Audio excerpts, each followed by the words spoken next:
So the members are going to walk across the street, lay flowers, and then they'll come back and do the...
Thank you.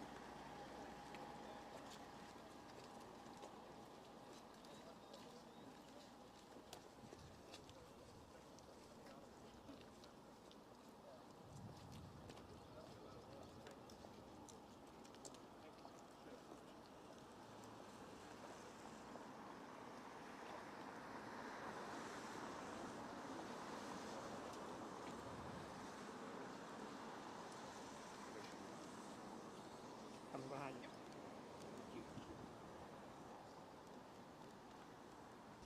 The Congressional Asian Pacific American Caucus and the Georgia Congressional Delegation have joined together to trace the steps of the shooter and to hear with our own ears from the API community leaders of Georgia as to what really happened. And first, I would like to introduce our delegation. I'm Congressmember Chu, the chair of the Congressional Asian Pacific Delegation. We have our hosts, the ones who invited us to be here, Congressmember Carolyn Boudreaux and Congressmember Nikema Williams. And we have from our Congressional Asian Pacific Caucus, Congressmember from New York, Grace Meng, Congress member from California, Mark Takano. Congress member from Texas, Al Green. Congress member from New Jersey, Andy Kim. And I understand we have representatives from our Georgia state delegation as well. State Representative B. Nguyen and State Representative David Dreyer. We have just made the 27-mile journey from Young's Asian Massage, a journey that took 40 minutes. This shooter, a 21-year-old male, bought his gun that morning with no waiting period, with emotions whatever they were, and was able to walk into Young's Asian Massage and shoot right in there, killing 4 people. And those 4 people, who were they? The owner, Emily Tan, a customer, Delana Yan, a handyman, her handyman, Paul Michaels, and her employee, Dao Yao Feng. Then we took the journey here, 27 miles, and he went here and shot 3 Asian women, employees of this spa, and then went over there and shot some more and killed another Asian woman. 6 of the 8 being Asian women. It is clear that this was a deliberate journey. He could have gone anywhere if it was a sex addiction or just a bad day. It was very deliberate for him to go all the way over there in Cherokee County, over to this place, and then to shoot 8 people dead. And that's what we wanted to experience ourselves. It was very moving to be at all 3 places and to see where this happened and to see for ourselves where these people were shot so horrifically. And we think this has to be prosecuted as a hate crime. It is clear that you would not choose these 3 places unless you were targeting Asian women. And so I would like to now turn it over to my fellow colleagues to make a few comments about their feelings, and our host, Congressmember Carolyn Boudreaux. Well, thank you all for being here today, and this is a very sad moment, I know, for many in the Asian American community in the 7th District. One of the women who was killed is from Duluth and from the 7th District. And I think this has been on top of a lot of threats and threats of violence against members in the Asian American community in my district and around the country. And so I know that everybody is very, very shaken. And I am here today to mourn with you and to start to also take constructive steps to try to make sure that we address crimes like these in a way that is effective, and that we address hate in all of its forms and move on as a country that respects and builds on its diversity.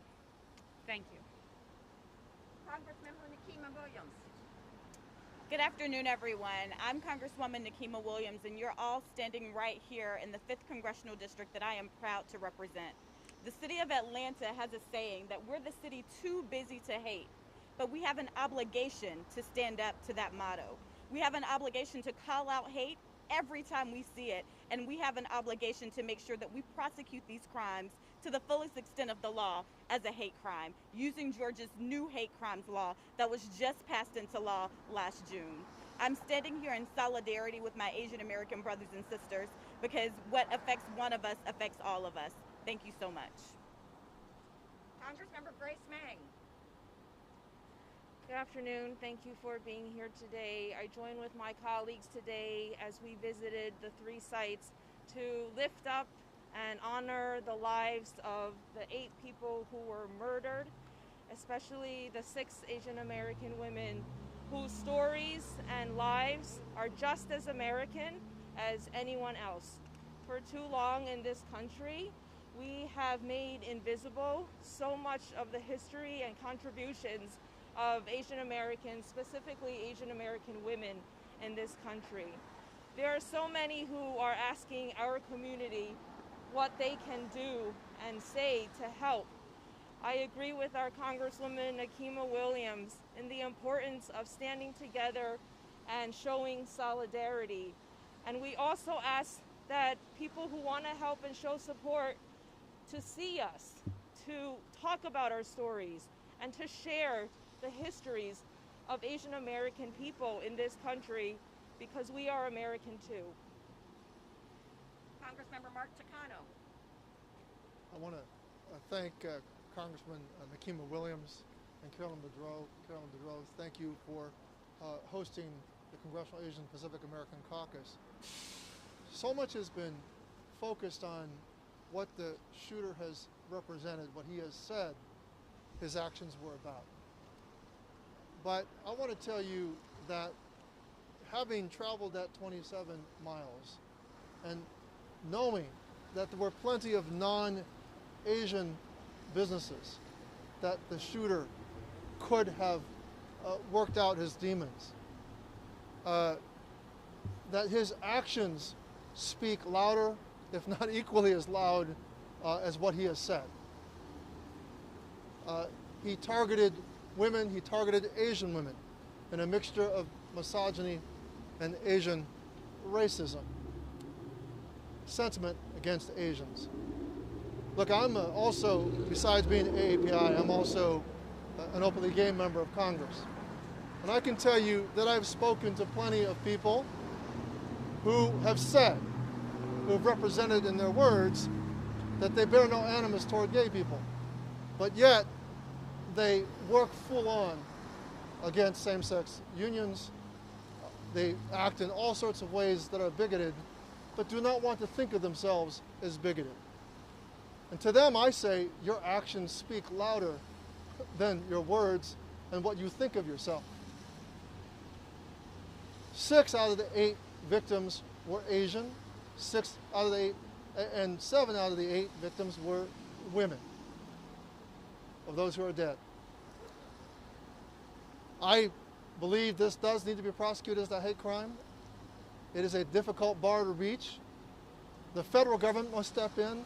I implore that the federal government, the Attorney General of the United States, come in, expend the resources, assist the local prosecutors and law enforcement who may not have as frequent experience in prosecuting hate crimes to come in and to offer the resources, to make sure that we have linguists to interview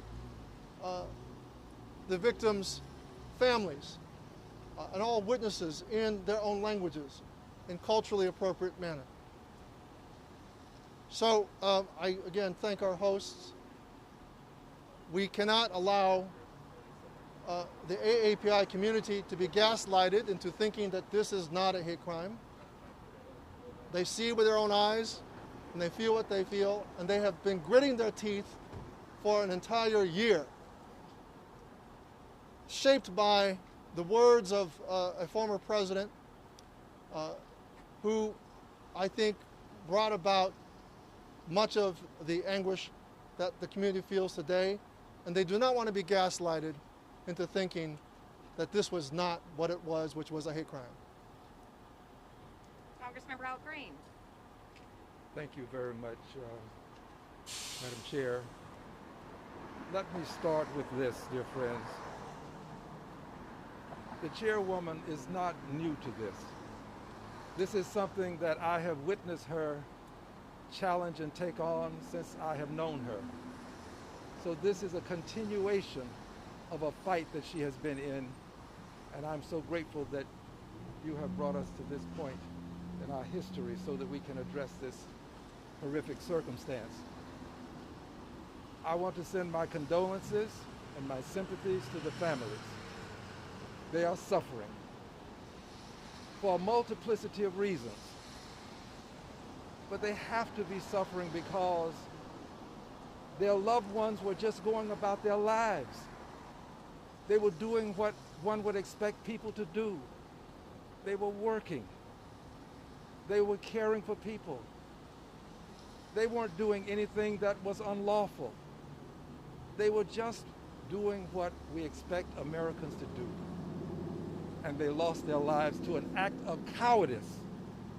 Cowardice.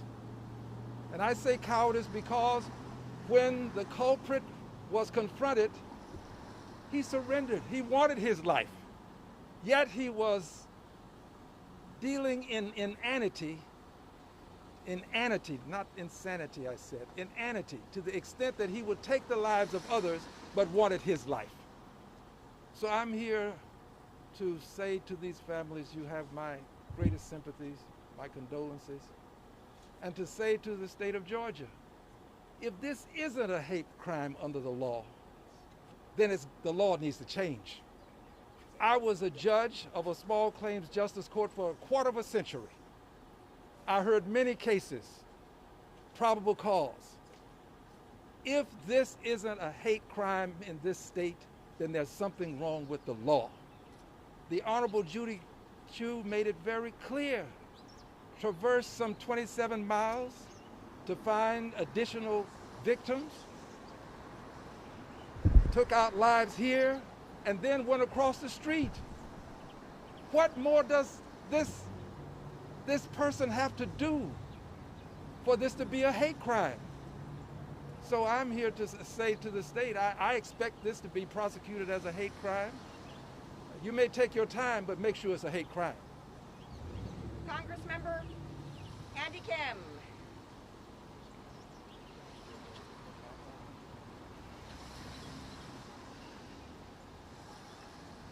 I was traveling down here this morning from New Jersey, and I was trying to gather how I would feel when I stood in front of these sites, try to feel what it was like 2 weeks ago for this community here. As a Korean American, as an Asian American, I wanted to show my solidarity with the community here, to let them know that they are not alone, to let them know that what they experienced is one that we collectively experienced. But I also wanted to be able to see this place with my own eyes, because as I come here, what comes to mind is the idea that this could have been anywhere. And that's what makes us so fearful right now. We're fearful because what happens next? What happens next? What other violence could there be? We'd be naive to think that this is just the end. So I'm here to show solidarity to a community that is grieving. But I'm also here to try to rally this country to say, please let this not happen again. Please don't make us come together again and have to grieve in this way. But what we also know is that these words have been said before with other tragedies around our country.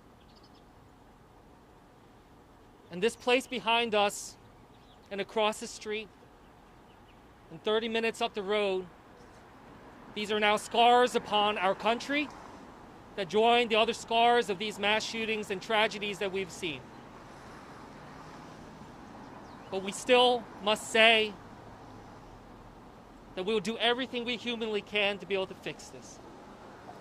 And try to make sure we try to fight against the fear and the anger, the hatred in our country once and for all. And I know that that is something that all of my colleagues and I are committed to. Thank you. Questions? I think some of you referred to the former president's language over the past year plus. We have seen how that rhetoric is often repeated when it comes to people targeting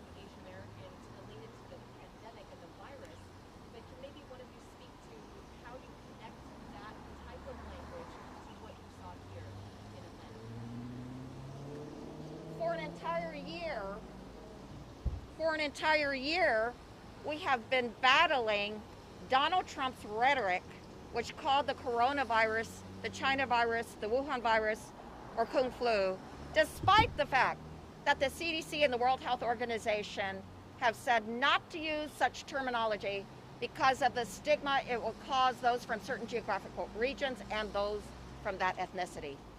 And yet, he persisted. In fact, he doubled down. Every single rally, every single speech, every single press conference, he used that term so that his Republican followers continued to use it and still use it to this day. And that's what we're experiencing. We're experiencing today the aftermath of all of that.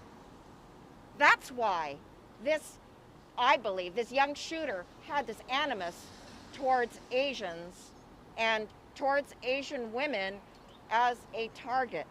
And I think that that is what led up to this as Donald Trump stoked the flames of xenophobia and caused this incredible anger that has actually resulted in 3,800 hate crimes and incidents against the Asian American community, including in the last month.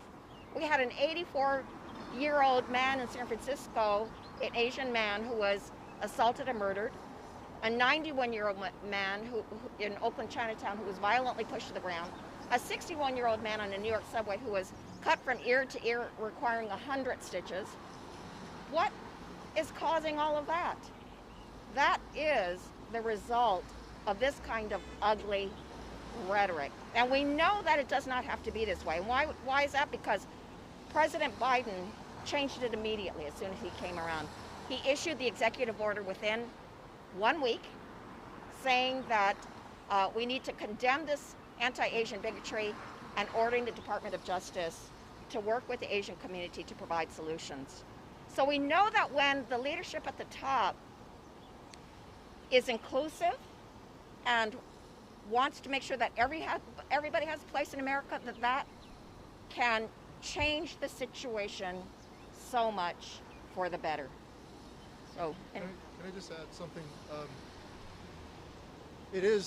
I do place most of the blame on President Trump, but the blame is to be shared with a Republican leadership in Congress and the great preponderance of the membership of the Republican Conference. And what I mean by that is that in September, Grace Meng introduced a resolution on anti-Asian sentiment, and only 14 members of the House joined the Democrats. 14 members of 14 Republicans of the House joined in voting for that measure.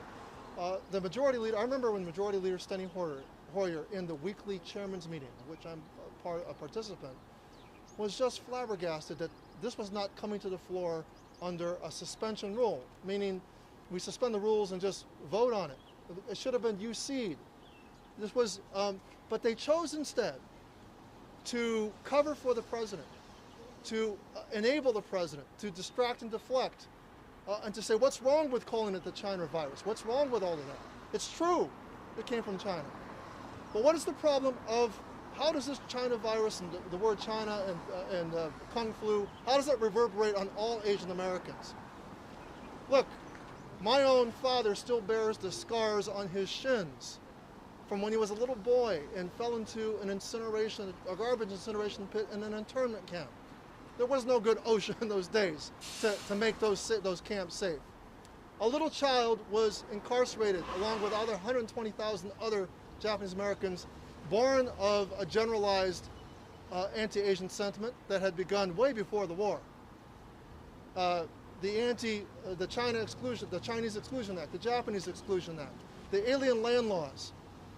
Anti-Asian sentiment comes in waves and it gets generalized toward all Asians who share the features of Asians. One of the most poignant and terrible memories I have is in the early 80s, late 70s, the case of Vincent Chin. There was rising competition between the United States and Japanese. Auto workers in Detroit were upset.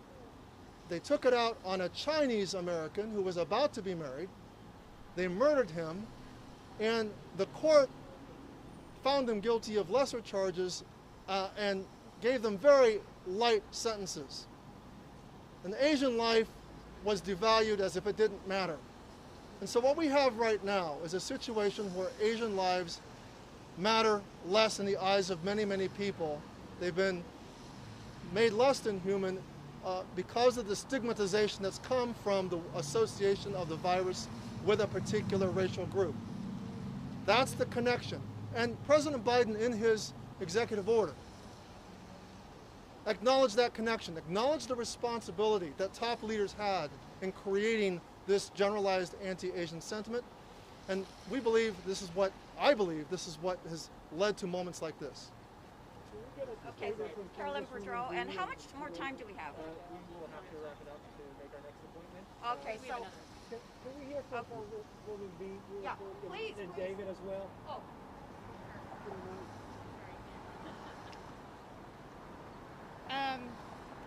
It's been an incredibly painful time for those of us here in the state of Georgia. And I want to thank the congressional members for coming here and to bearing witness. And as they said before, everyone who lives in Atlanta knows you do not travel from Cherokee County to Piedmont and Cheshire Bridge Road for no reason. It is very clear it was targeted. It is very clear he targeted 3 Asian businesses, took the lives of 8 people, including 6 Asian women. And in this particular location, right behind us, he shot 3 women at close range in the head. If you cannot call that a hate crime, what else do you call it?